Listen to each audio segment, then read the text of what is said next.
হজ করতে যায়, হজ করতে গিয়ে দেখা যাচ্ছে ফরজ ইবাদত পালন করতে গিয়ে ৫ ওয়াক্ত সালাত আদায় করে না। হোটেলের মধ্যে ঘুমায়ে থাকে। এটা একেবারে নিতান্তই ইসলামী শরীয়ত বহির্ভূত কাজ।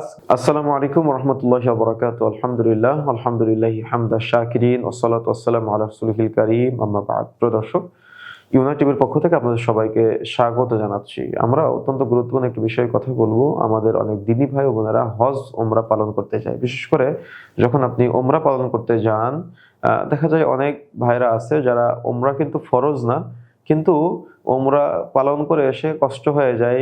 মক্কা মদিনার বিভিন্ন জায়গায় জিয়ারা করে এসে কষ্ট হয়ে যায়। এজন্য তারা সালাত আদায় করে না, হোটেলের মধ্যে ঘুমায়ে থাকে। হজ করতে যায়, হজ করতে গিয়ে দেখা যাচ্ছে ফরজ ইবাদত পালন করতে গিয়ে ৫ ওয়াক্ত সালাত আদায় করে না, হোটেলের মধ্যে ঘুমায়ে থাকে। এটা একেবারে নিতান্তই ইসলামী শরীয়ত বহির্ভূত কাজ, গুনাহের কাজ। সুতরাং আপনি ওমরা করতে যাবেন, অত্যন্ত ভালো কাজ। আপনি হজ করতে যাবেন, ফরজ ইবাদত করতে যাচ্ছেন, কিন্তু আপনি সালাত পরিত্যাগ করবেন কেন? আপনি ওমরা যে করতে যান, ওমরা ফরজ না, কিন্তু সালাতটা ফরজ। আপনি হজ করতে যাচ্ছেন, হজও ফরজ, সালাতও ফরজ।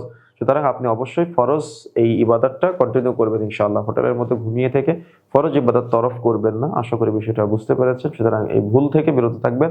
আল্লাহ সুবহানাহু ওয়া তাআলা আমাদের সবাইকে বুঝার তৌফিক দান করুন। আল্লাহুম্মা আমিন। আসসালামু আলাইকুম ওয়া রাহমাতুল্লাহি ওয়া বারাকাতুহু।